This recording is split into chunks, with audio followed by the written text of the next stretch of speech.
You ask Tiger to solve. This deals with linear equations with one unknown. The final result is x equals 240. Let's solve it step by step. Simplify the expression. Simplify the arithmetic.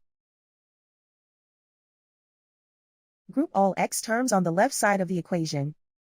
Subtract x from both sides. Group like terms. Simplify the arithmetic. Group like terms. Simplify the arithmetic. Group all constants on the right side of the equation. Add 165 to both sides. Simplify the arithmetic.